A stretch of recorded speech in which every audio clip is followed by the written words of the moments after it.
Bienvenue sur le podcast pour un plein épanouissement affectif et cognitif. Mon but, c'est d'interviewer des professeurs des écoles, des éducateurs Montessori, des créateurs d'écoles, enfin toutes les personnes qui cherchent à développer le plein potentiel des enfants. Parce que j'ai une mission dans la vie, c'est de changer le monde par l'éducation. Alors, c'est pas une petite mission, je suis d'accord, mais en tout cas, j'essaye de faire ma part, avec mes ateliers Montessori, mes formations en ligne et en présentiel, et bien sûr le podcast. Donc au quotidien, j'aide les enfants à développer leur plein potentiel et j'accompagne les adultes pour qu'ils puissent mettre leur talent au service des enfants.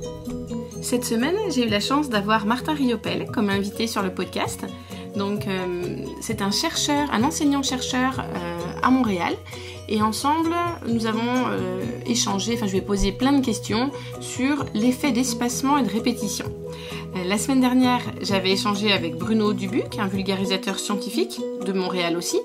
Alors pourquoi j'ai choisi de poser des questions à deux chercheurs ?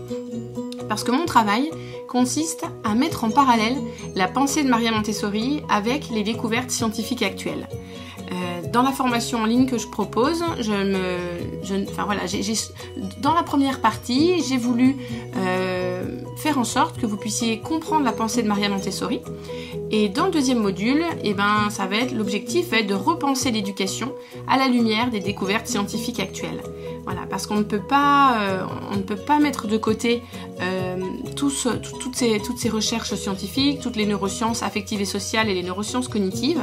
Et je trouve que de mettre les deux en parallèle, je trouve ça vraiment pertinent parce que Maria Montessori avait compris déjà énormément de choses, même sans IRM.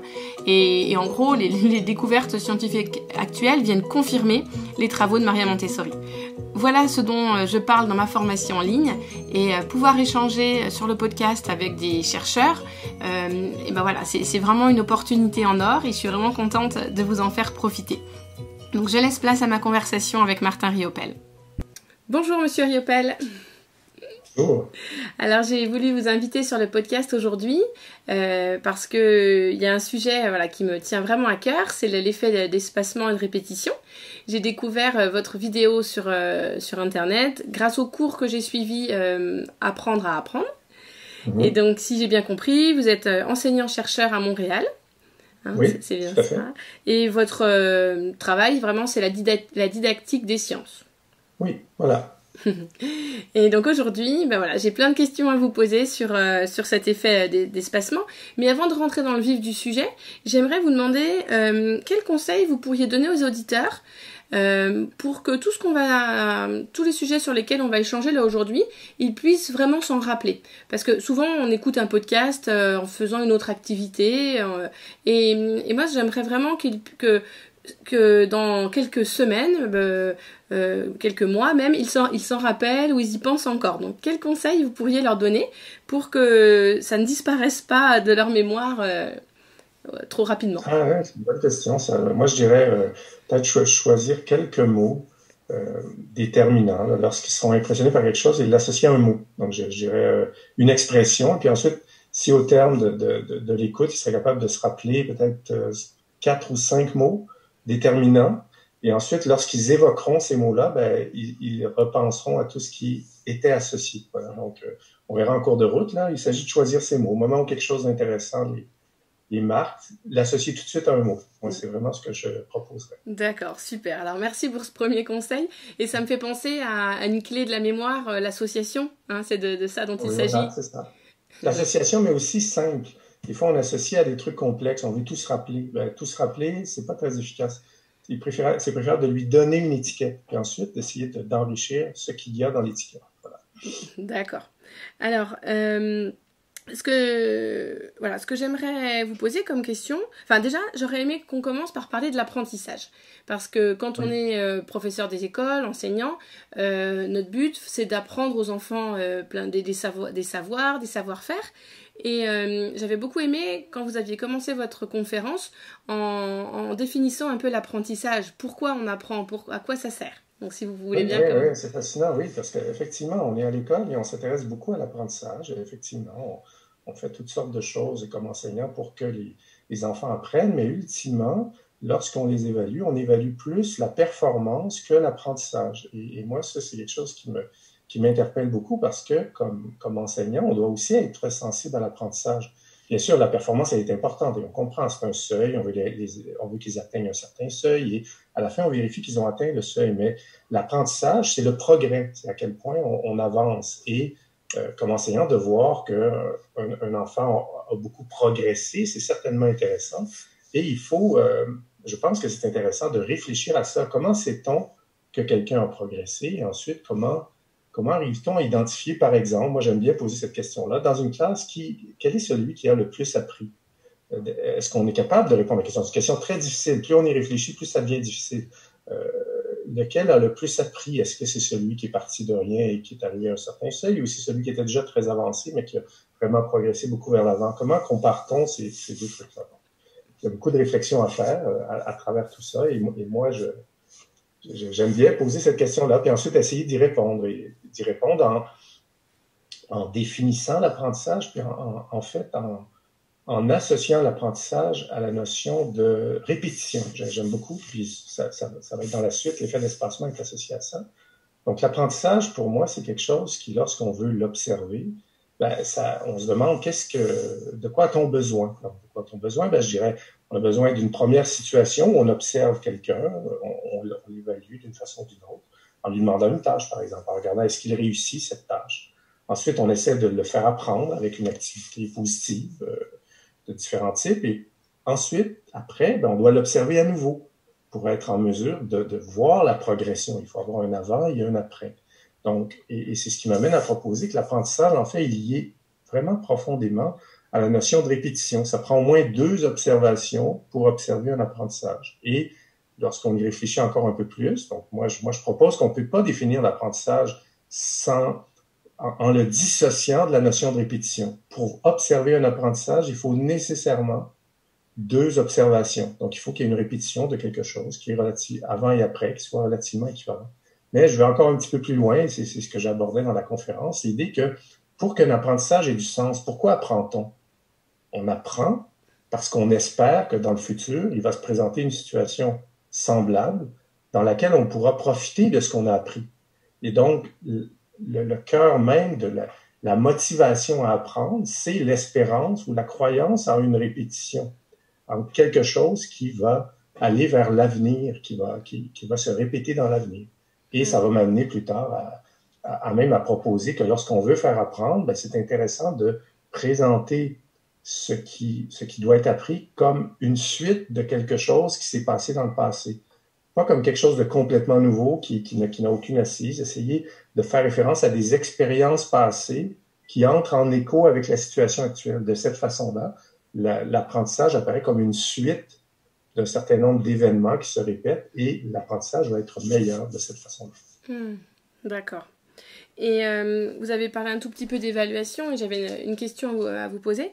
Dans les écoles françaises traditionnelles, quand on évalue l'enfant, on lui met une note. Bon, alors on sait maintenant que la note, c'est vraiment un retour sur erreur qui n'est pas du tout adapté. Que le retour il doit être neutre, mais j'avais lu dans un livre, je sais plus lequel, que ça pourrait être une solution de montrer la correction à l'enfant juste après l'évaluation. Parce que comme pour apprendre, on a besoin d'un retour neutre et immédiat, si on corrige l'évaluation quelques jours après, ça sert plus à grand chose. Alors, est-ce que le fait de montrer ou d'expliquer, de prendre du temps après l'évaluation avec la correction, ça pourrait être une bonne piste? Oui, absolument. De faire une rétroaction le plus rapidement possible, le plus instantanément possible, effectivement, va produire plus d'effet que si l'enfant a oublié de quoi il s'agissait. Moi, j'enseigne aussi à des étudiants plus âgés, puis on voit bien ça. Lorsqu'on remet la correction beaucoup plus tard, les gens ont peu d'intérêt, ils vont regarder leurs notes et puis c'est tout. Donc, et ça ne produira pas beaucoup d'apprentissage d'avoir observé sa note. De dire réussi ou échec, c'est peut-être pas ça qui génère de l'apprentissage. On comprend que pour apprendre, il faut modifier quelque chose. Donc, il faut s'intéresser à ce qui pourrait être modifié. Donc oui, absolument, qu'une rétroaction rapide est intéressante. Mais moi, j'ai une position par rapport à l'évaluation que je trouve sympathique. Et lorsqu'on y réfléchit, je crois que je crois, et les recherches montrent aussi que les réussites sont intéressantes aussi. Lorsqu'on veut évaluer les gens, on peut les évaluer de toutes sortes de façons. On peut leur donner des tâches très, très difficiles ou des tâches plus faciles. Et lorsqu'ils réussissent, lorsqu'ils ont l'impression qu'ils sont capables de réussir, en fait, c'est ça ce que la recherche montre, c'est vraiment le sentiment, à quel point on sent qu'on est capable de faire quelque chose. Ça influence beaucoup la performance qu'on va avoir par la suite et l'apprentissage. Donc, de donner des tâches qu'on peut réussir, que l'enfant peut réussir, c'est une bonne stratégie pour que l'enfant prenne confiance et il s'engage dans une dynamique de progression. Et c'est très, très important. Et dans les réflexions, dans les recherches, dans les modèles que je fais, je m'intéresse beaucoup au fait qu'on puisse séparer une tâche en plusieurs éléments. Lorsqu'une tâche est trop difficile, une tâche, qu'est-ce que c'est? On demande de faire un certain nombre de choses. Et les tâches, en général, on peut les séparer en morceaux. Les tâches, c'est pas des blocs impossibles. En fait, c'est une série d'éléments, de critères qui font en sorte que la personne réussit. Et lorsqu'elle ne réussit pas, c'est qu'on lui en donne trop. On lui donne une trop grande bouchée. Et on peut réussir à produire plus de réussite en séparant en plus petites bouchées et en faisant en sorte que chacune de ces petites bouchées-là soit réussie de façon autonome. Et ensuite, seulement, on met ensemble pour essayer de réussir des plus grands ensembles. Donc, par rapport à l'évaluation, j'ai cette première réflexion-là. Et puis la deuxième, que je trouve intéressante, c'est que pour moi, une bonne évaluation, et ça fait intervenir la notion de rétroaction que vous avez évoquée, c'est une évaluation où la personne peut s'auto-évaluer. Lorsqu'on lui donne les moyens elle-même d'évaluer sa performance, là, on la rend responsable du truc et en même temps, on fait l'effort, on fait le travail nécessaire pour rendre intelligible ce qu'on demande. Et moi, j'ai souvent vu, j'enseigne les sciences, j'enseigne la physique, parfois c'est difficile, et j'ai souvent vu le fait que les gens réussissent pas. En fait, ils comprennent pas ce qu'on leur demande. Ils ont de la difficulté à comprendre ce qui est attendu, et c'est la raison pour laquelle ils échouent. Donc, dans cette réflexion-là, de dire leur donner la possibilité de s'auto-évaluer, c'est de rendre les choses suffisamment explicites pour qu'ils aient conscience de ce qui est visé. Et à ce moment-là, ils se mettent à réussir beaucoup mieux. Et toute la notion en évaluation, il y a une sorte de culture, je ne sais pas en France qu'est-ce que c'est, mais on voit ça beaucoup chez les profs ici, une culture du piège, où on va donner à l'examen des surprises, des trucs qui vont en fait être des pièges dans lesquels certains étudiants vont tomber. Et ultimement, ces pièges-là ou ces questions-là ne rendent pas compte de ce que l'étudiant est capable de faire vraiment. C'est plus une notion de surprise. Et en fait, on dénature l'évaluation au moment où on fait ça. Et c'est un bel exemple de situation où l'étudiant ne peut pas s'auto-évaluer. Il n'arrive pas à prévoir quels sont les pièges qui vont lui être présentés. Donc, si on veut lui donner des surprises, en tout cas quelque chose qui ressemble à ça dans l'évaluation, moi, je crois qu'il faut les annoncer. Il faut dire il y aura un certain nombre d'éléments surprenants qui auront ces propriétés-là. Préparez-vous-y. De cette façon-là, les gens vont réussir beaucoup mieux les mêmes tests. Et on leur donne l'occasion de s'y préparer en explicitant et en leur donnant la possibilité de s'auto-évaluer. Donc la première chose que vous avez dit, c'est décomposer les tâches pour qu'une personne qui n'arrive pas à réussir la dernière tâche garde quand même un peu son estime de soi et confiance et et ne se décourage pas. Et la deuxième chose, ça serait que le matériel, l'exercice, soit autocorrectif pour que ça soit pas l'adulte qui dise tu t'es trompé, là c'est pas bon, mais que ça vienne du matériel, comme dans la pédagogie Montessori. Oui, on pourrait dire ça, exactement. C'est quelque chose qui a beaucoup de sens quand on y pense. Si c'est obscur, si c'est seulement, l'évaluation est seulement soumise au principe de l'autorité, c'est mystérieux, l'autorité, on ne sait pas ce que c'est. Tu m'as dit que c'était bien. On comprend que dans certains cas, on comprend que l'enseignant a un rôle à jouer dans cette compréhension-là, mais il doit être engagé de telle façon qu'il donne le plus possible les outils à l'enfant, à l'élève, de lui-même progresser, de savoir dans quelle direction il doit le faire. D'accord. Et il y a un site français qui s'appelle sciencescognitives.fr où il y a plein de ressources pour les enseignants et aussi des ressources pour les enfants avec des diaporamas à partir du CM1, je crois, donc 9-10 ans. Et du coup, voilà, j'ai un peu exploré ces ressources avec mes filles à la maison là, ces jours-ci. Est-ce que pour vous, j'ai l'impression d'avoir compris que c'est important que les enfants comprennent le fonctionnement de leur cerveau, ce qu'est l'attention, ce qu'est la mémorisation. Quel est votre point de vue là-dessus? C'est intéressant, toute cette question-là. On a des gens qui travaillent là-dessus chez nous. La question de comment fait-on pour... est-ce que la compréhension du fonctionnement du cerveau produit un effet sur les performances? Et bon, c'est pas quelque chose qui est, on pourrait dire, qui est concluant pour l'instant. Donc, il y a différentes indications que si par exemple, si une personne croit euh, qu'elle peut, en fait, ça va revenir à quelque chose que j'ai dit tout à l'heure. En fait, on peut dire si la personne croit que le cerveau, c'est quelque chose qui est fixe et que la conception, c'est on est talentueux ou on l'est pas. Et cette personne-là, lorsqu'elle va échouer, elle va se désengager en se disant, de toute façon, c'est impossible que je réussisse la tâche. Pourquoi je la ferais? Donc, finalement, elle se désengage.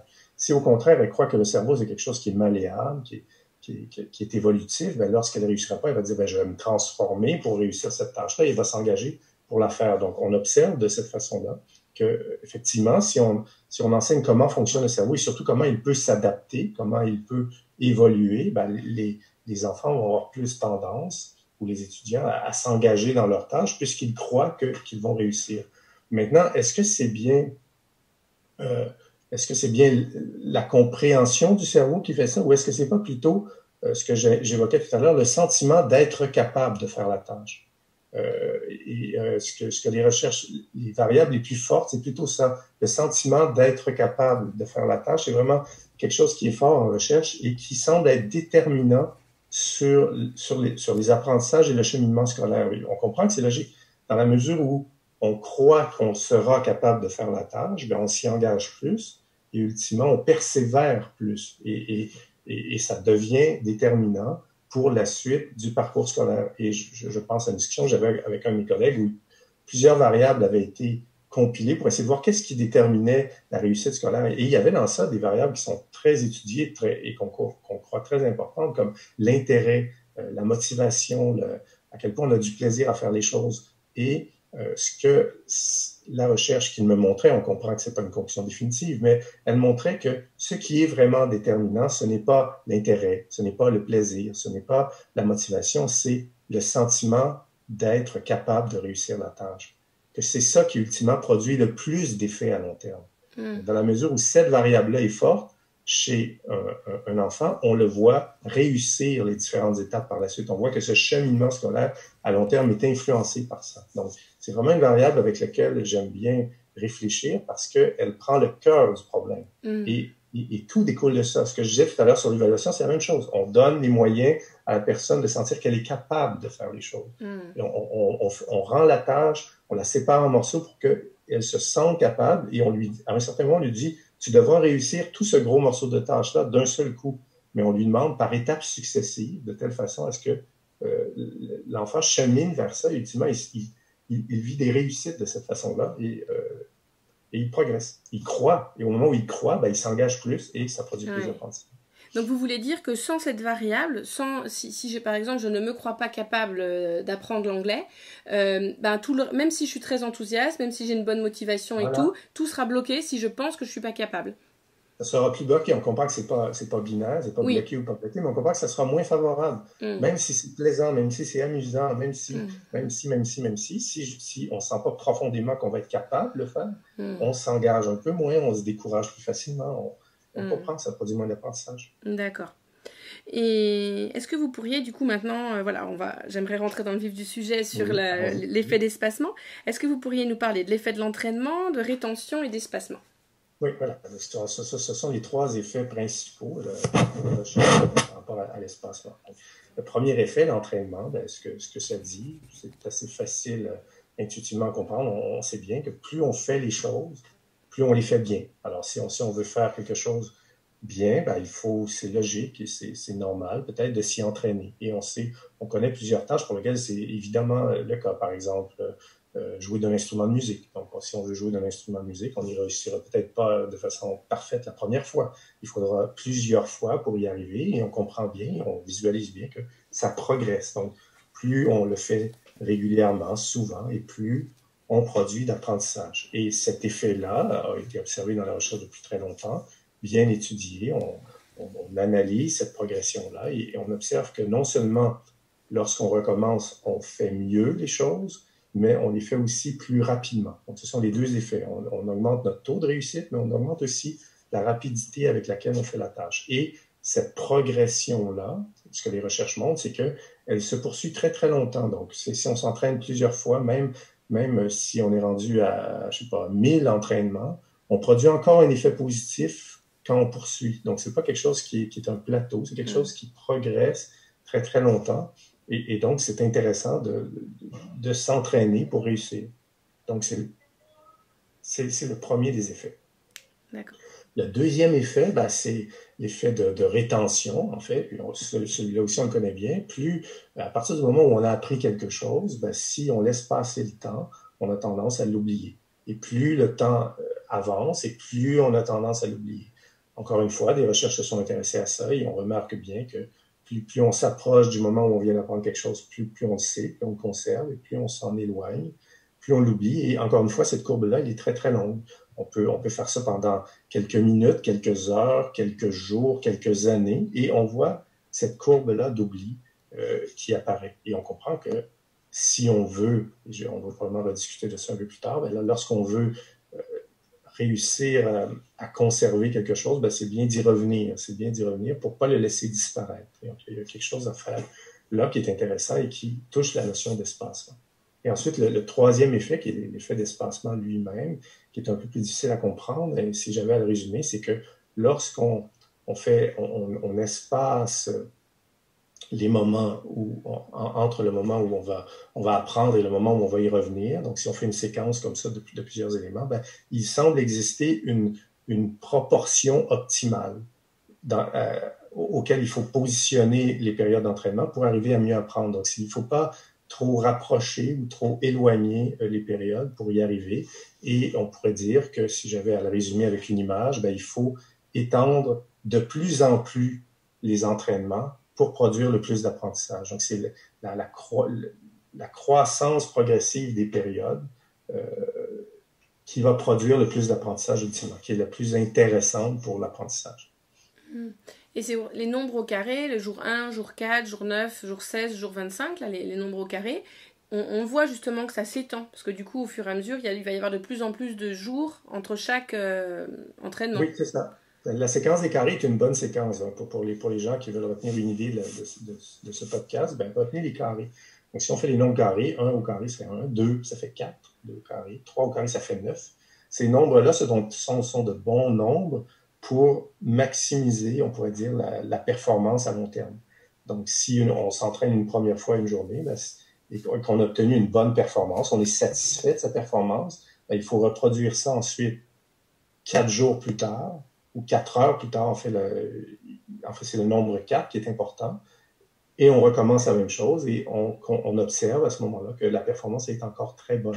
Et une fois qu'on a réussi à faire ça, 1 et 4, ben, le nombre suivant, c'est 9.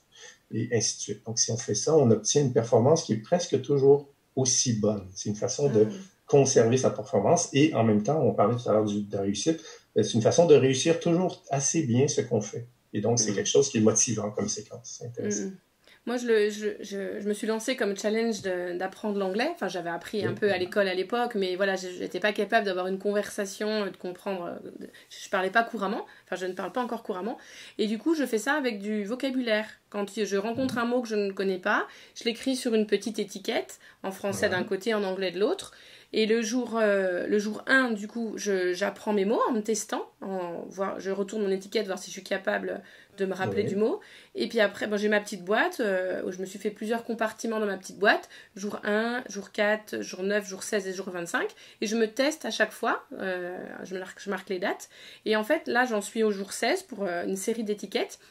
Et en fait, j'ai l'impression qu'une fois que c'est rentré dans ma mémoire, et ben là, c'est marrant d'observer ça, parce qu'en tant qu'adulte, on n'a plus l'habitude d'apprendre des choses par cœur. Voilà. Et là, en fait, je me rends compte que si le jour 1, j'ai fait mon travail correctement et que j'ai vraiment bien mémorisé, et ben en fait, là, je sens que je continue, je m'en rappelle. Enfin, je sens que ça a fonctionné. Donc ça fonctionne bien. Donc je vois que... En fait, c'est ça. Ce qui est intéressant, c'est de s'entraîner avec ces petites fiches jusqu'à ce que le niveau de réussite soit acceptable. Soit, on dit 70%, 80% de réussite. Et ensuite, si on fait ça dans cette séquence-là, ça devrait fonctionner. On devrait être capable ensuite d'y revenir et de conserver avec des périodes de plus en plus longues, ce qu'on a appris. Et on comprend que ce que ça va produire, ultimement, c'est de l'espace pour apprendre autre chose. Et c'est ça qui est intéressant. Bah oui, parce que du coup, je rajoute d'autres listes. Et de l'espace pour, tout en conservant ce qu'on a appris, apprendre encore plus. Voilà. Ouais. Et le fait de... Vous aviez utilisé un mot, le fait de...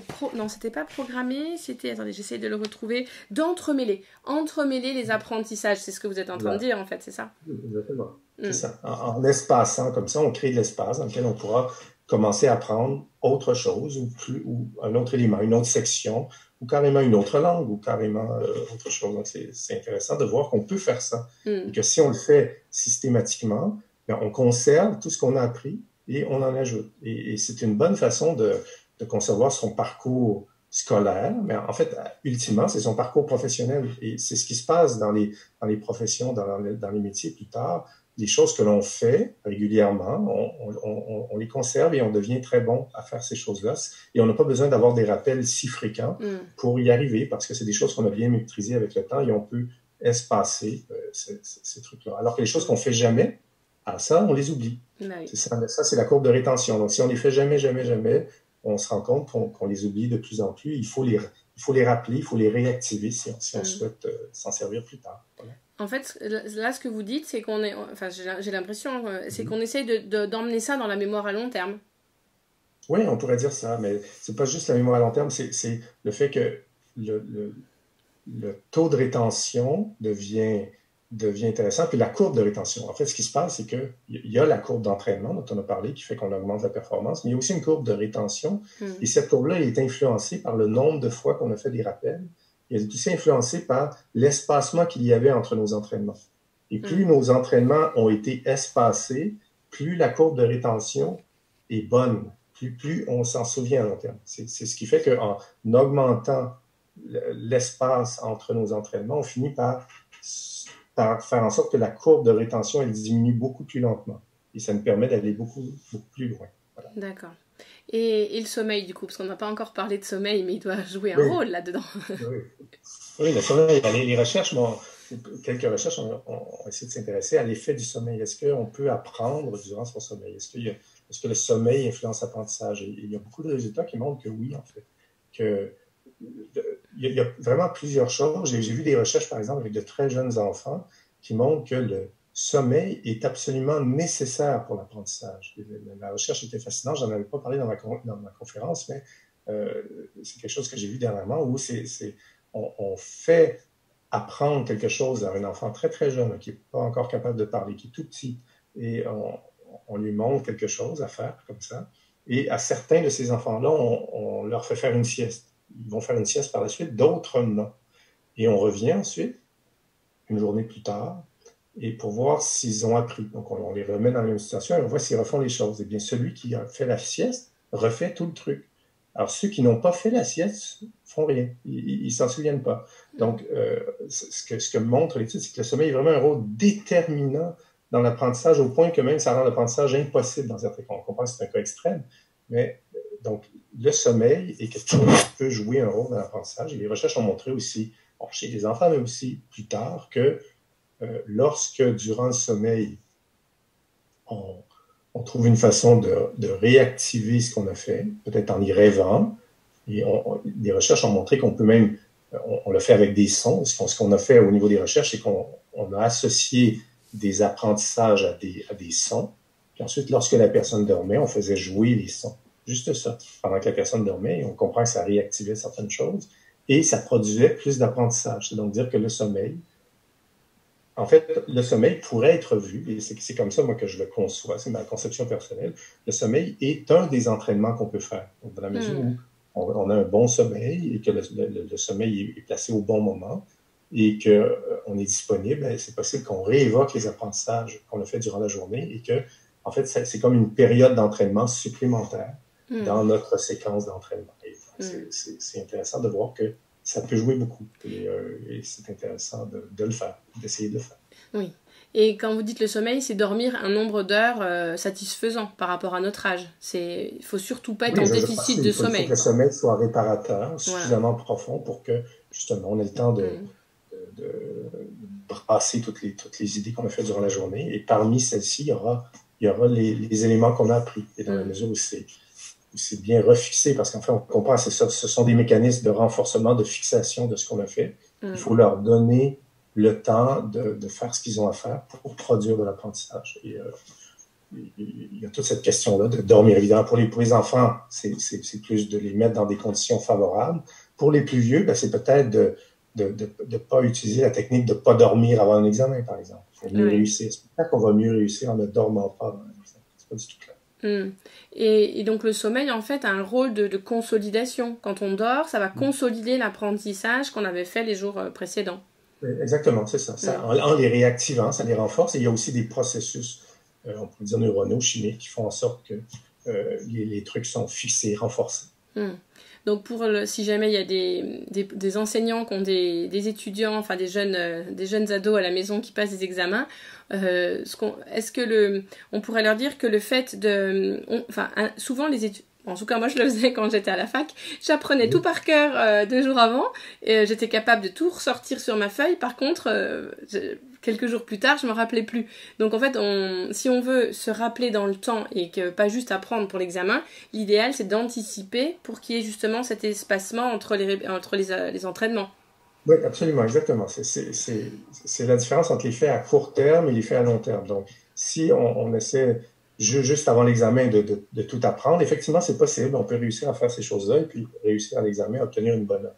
Par contre, si on prend ces mêmes personnes qui ont fait ça et qu'on va les tester un peu plus tard, ben on va se rendre compte que celui qui a appris tout d'un coup, il a tendance à l'oublier très vite. Alors que celui qui, pour se préparer à l'examen, a eu des périodes régulières d'études, celui-là, un peu plus tard, si on le reteste, il conserve beaucoup plus ce qu'il a appris. Et on comprend que sa note d'examen est peut-être la même, mais il aura d'autres examens plus tard dans son parcours scolaire. Et si, à chaque fois, il oublie tout, ben son parcours scolaire va être plus difficile parce qu'il va avoir oublié. S'il souhaite se souvenir des choses, ben il doit espacer ses périodes d'études. Et, comme on disait tout à l'heure, peut-être dans le meilleur des cas, les espacer de plus en plus, mais en conservant toujours les trucs, les apprentissages qu'il a fait depuis longtemps. Et ça, c'est une autre variable importante ou intéressante pour les enseignants, l'idée de faire des rappels sur ce qu'on a déjà vu il y a longtemps, de ne pas le laisser tomber, de ne pas faire des trucs en vase clos où on fait tout ça, on apprend, puis ensuite, on n'en parle plus jamais. Donc, c'est plus intéressant pour l'apprentissage d'y revenir. D'y revenir de moins en moins souvent, mais toujours d'y revenir. Oui. Toujours d'essayer de faire des références, des rappels de ce qui a été fait précédemment pour ne pas le perdre. Dans certains manuels français, ça fait longtemps que j'ai pas mis mon nez dans des manuels, mais j'ai le souvenir, j'ai l'impression que c'est pas le cas en fait, qu'on n'entremêle pas les apprentissages. On va apprendre une notion, puis une autre, et on va pas trop revenir sur ce qui a été vu avant. On va revenir l'année suivante, on a l'impression que ça a déjà été fait l'année d'avant et les enfants savent pas faire. Mais alors peut-être que l'espacement est trop long, qu'il faudrait dans l'année scolaire y revenir plus régulièrement. Oui, mais en fait, non seulement il n'est pas trop long, mais en fait, il n'est pas progressif. On fait une fois, on oublie tout, puis on y revient beaucoup plus tard. Alors que si on veut réussir, il faut le faire une fois, une deuxième fois assez rapprochée, ensuite une autre fois un peu plus éloignée. Et il faut comme ça augmenter progressivement l'espacement pour que ça se conserve à long terme.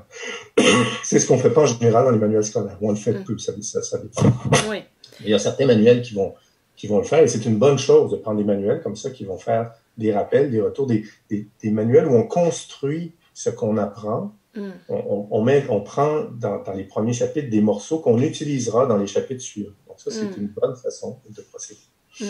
Mais dans le matériel Montessori, en mathématiques, c'est un peu le cas, j'ai l'impression, parce chaque nouveau matériel va toujours il y aura une nouvelle difficulté supplémentaire, mais on va se servir de ce qu'on a appris dans le matériel d'avant, vous voyez, et puis on avance au fur et à mesure, quoi.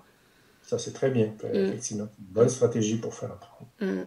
Et j'aurais voulu vous poser une question sur la technique du palais de la mémoire. Est-ce que vous voyez... Il faudrait me l'expliquer, je vois pas ce que c'est. Alors, elle a plusieurs noms, mais moi j'avais entendu le palais de la mémoire. C'est quand on veut mémoriser une liste de mots qui n'ont pas de lien entre eux. Donc, par exemple, une liste de courses, on visualise notre maison, notre appartement, et on imagine par exemple, bon, faut que j'achète du lait, et ben on imagine le gros pack de lait dans l'entrée, on peut même se servir de l'imagination et augmenter sa taille. Bon, ensuite, il faut que j'achète du pain, donc on imagine par exemple une baguette de pain dans le vase sur la table. Enfin, c'est pour se rappeler de chaque élément de sa liste de courses, visualiser l'élément dans un endroit de notre maison, en fait. C'est pour ça le palais, quoi, comme un palais, sauf que c'est notre maison. Oui, j'ai déjà entendu ça. En fait, c'est une technique que les gens qui battent des records de mémoire utilisent beaucoup. Donc, c'est très efficace. C'est cette idée-là d'associer des éléments à apprendre à un espace que par ailleurs on a construit, on a préparé en conséquence, donc, ou qu'on connaît. On va faire ces associations-là et ça fonctionne très bien. Donc, les gens comme ça apprendre des paquets de cartes avec des cartes. Et justement... Après une seule lecture. Donc, c'est vraiment une technique qui fonctionne et je pense qu'elle fonctionne entre autres parce que elle fait référence, elle associe quelque chose de nouveau à quelque chose qu'on a déjà. Ça revient à ce que je disais tout à l'heure. Donc, plutôt que d'être quelque chose qui n'a aucun sens, aucun repère, on l'associe à quelque chose qui existe très fortement. Et là, ça fait en sorte qu'ultimement, c'est une séquence qu'on obtient plutôt que juste un élément. Et ça fonctionne bien. Et justement, j'en avais entendu parler par des personnes qui s'amusent à faire des championnats de mémorisation. Mais moi, j'aurais aimé savoir comment cette technique, on pourrait l'utiliser dans notre vie de tous les jours, ou soit nous adultes, soit pour les enfants. Parce qu'à part la liste de courses, en fait, moi je m'en sers quand j'ai pas mon téléphone sous les mains et que je me dis il nous manque ça dans la liste, hop, je le mémorise en attendant de pouvoir l'écrire sur ma liste dans mon téléphone. Mais concrètement, dans quel autre cas de figure on pourrait s'en servir? Si on parle en classe, moi je crois, je vais étendre un peu plus, mais moi c'est quelque chose que je pratique beaucoup et je crois que on mémorise bien comme ça les lieux, les espaces, et c'est quelque chose qui nous permet d'organiser des choses. Mais de façon plus large, on mémorise aussi bien les histoires. Et je pense que c'est quelque chose qu'on n'utilise pas assez au niveau scolaire. C'est-à-dire que lorsqu'on présente des contenus qui ont une certaine logique, c'est bien, mais on comprend, je pense, d'un point de vue évolutif, que les histoires ont de tout temps été une façon de transmettre de génération en génération un certain nombre de choses et on réagit bien à ces trucs-là. On se rappelle bien des histoires.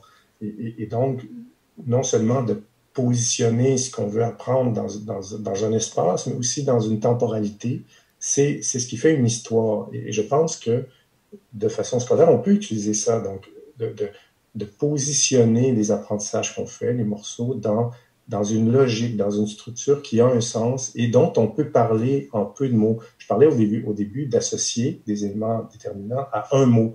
Ces mots-là devraient être dans des séquences intéressantes. Et ensuite, lorsqu'on les revisite, on les revisite avec la séquence. De cette façon-là, on se souvient de la séquence, on se souvient de l'histoire, c'est quelque chose qui nous intéresse. Et ensuite, on réassocie les différents morceaux à ces histoires-là et on s'en souvient beaucoup mieux comme ça. Donc moi, je pense que oui, on peut faire ça. Et moi, j'utilisais beaucoup ça en sciences. Donc oui, j'enseignais la physique, mais comme étant une histoire, une façon de voir le monde qui est intéressante et dont on discutait avec des mots de tous les jours. Et ça produisait un bel effet chez mes étudiants qui associaient maintenant la physique à leur vie, plutôt que juste que ce soit quelque chose qui est scolaire. Ça devient quelque chose qui fait partie de notre vie, pour lequel on a appris à positionner. Ensuite, on s'en sert, ça fait partie de nous. Donc, je pense qu'il y a un grand potentiel à faire ça. Il faut oser le faire. Oser donner des étiquettes et oser les organiser dans une structure cohérente et intéressante. Et je voulais vous poser la question sur les métaphores, mais je fais pas le lien du coup, enfin je pense que c'est différent par rapport à ce qu'on vient de dire, mais les métaphores aussi, je trouve que ça aide vraiment à rendre les choses concrètes et à mémoriser. Alors, c'est pas la même chose que ce qu'on vient de dire, non, c'est deux choses différentes. Je crois que c'est apparenté, en fait, une métaphore, ou en science, on va parler d'une analogie.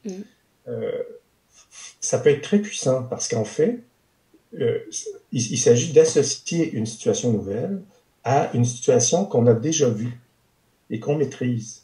Donc, souvent, on sait que, par exemple, lorsque quelque chose arrive, cette autre chose-là arrive.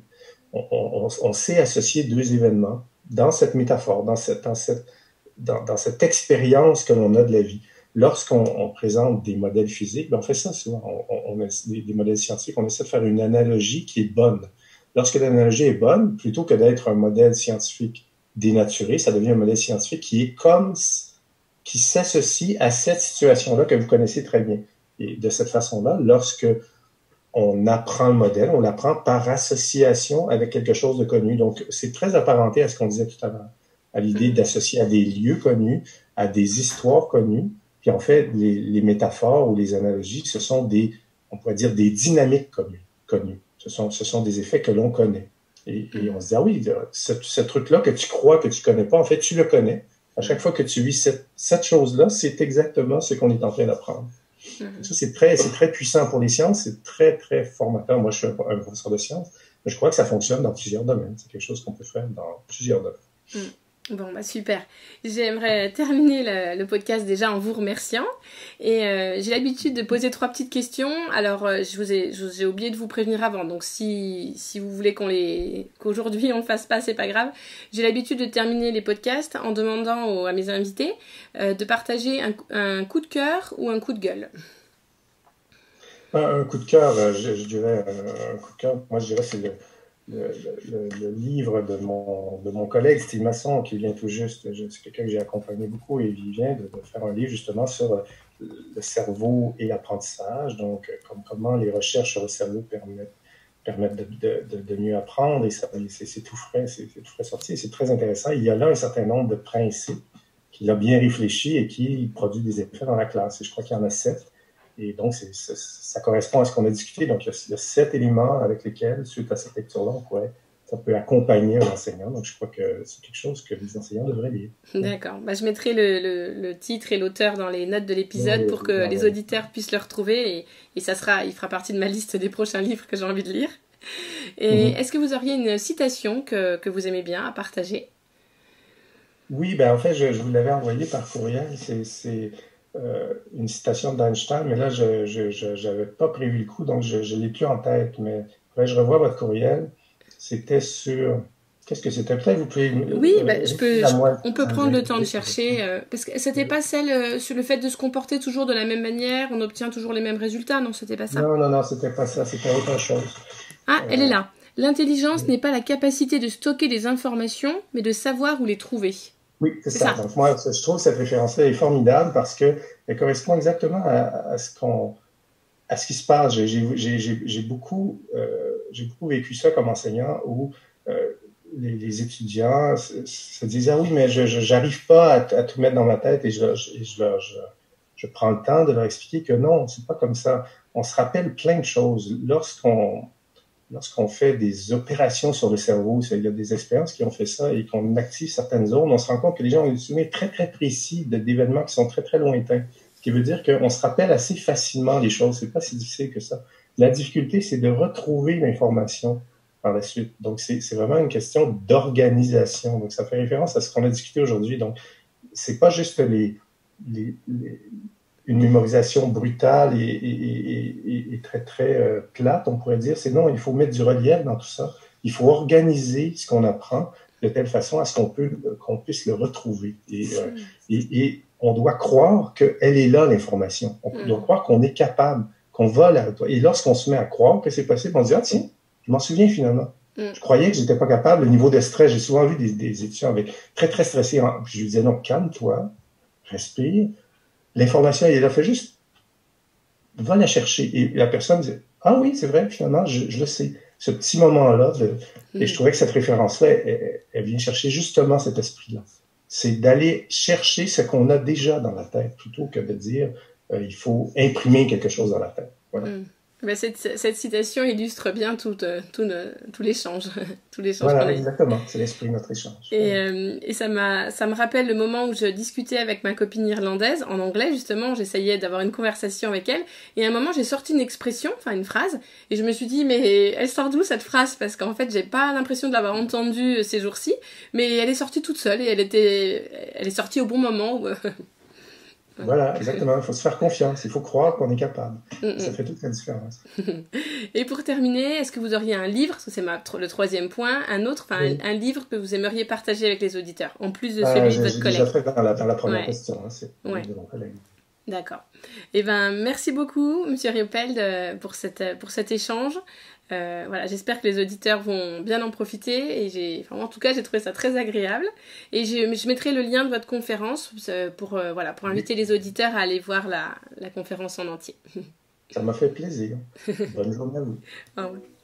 Je ne sais pas si vous avez joué le jeu avec les 5 mots, mais mon objectif en lui posant cette question, c'était justement que vous puissiez retenir le plus de choses possibles de notre échange dans les semaines et les mois à venir. Donc si jamais vous avez joué le jeu et que vous avez envie de partager ces 5 mots dans les commentaires, ça serait intéressant de pouvoir les lire, parce qu'on aura sûrement tous des mots différents, c'est même sûr. J'en profite pour vous dire que le 10 octobre, donc pour retenir la date c'est facile, 10-10-2020, j'organise un marché des connaissances à côté de Dijon. Donc c'est une journée où des professeurs des écoles, des professionnels de l'éducation, enfin toutes les personnes qui sont vraiment intéressées par le sujet de l'éducation pourront échanger leur savoir et leur savoir-faire. Donc un marché de connaissances, c'est comme un marché. Quand on achète des fruits et des légumes, il y a des vendeurs, il y a des acheteurs. Sauf que là, on va pas s'échanger des fruits et des légumes, mais des savoirs et des savoir-faire. Donc le matin, il y aura plus d'une quinzaine de sujets au choix. Vous pourrez choisir le sujet qui vous intéresse le plus. Et le matin, par petits groupes, vous travaillerez sur ce sujet avec toutes les ressources que je vous apporterai. Et l'après-midi, ça sera le moment de faire le marché, donc en 2 temps évidemment, pour que chaque personne puisse être vendeur à un moment et acheteur à un autre moment. Mais voilà, le but de cette journée, c'est vraiment qu'on puisse tous ensemble chercher des solutions pour accompagner les enfants pour un plein épanouissement affectif et cognitif. Voilà, vous savez que ça me tient vraiment à cœur. Et j'avais organisé cette journée le 4 avril, le 4-04, mais voilà, avec le coronavirus, elle a été reportée au 10 octobre. Donc j'espère que cette fois-ci, ça sera la bonne. Et si vous voulez plus d'informations ou vous inscrire, donc vous pouvez m'envoyer un mail à celine.guerrero@icloud.com, Guerrero, G-U-E-2-R-E-I-R-O, ou en passant directement par mon site, par mon blog, www.montessori-apprendreautrement.com. Voilà, je vous dis à vendredi prochain.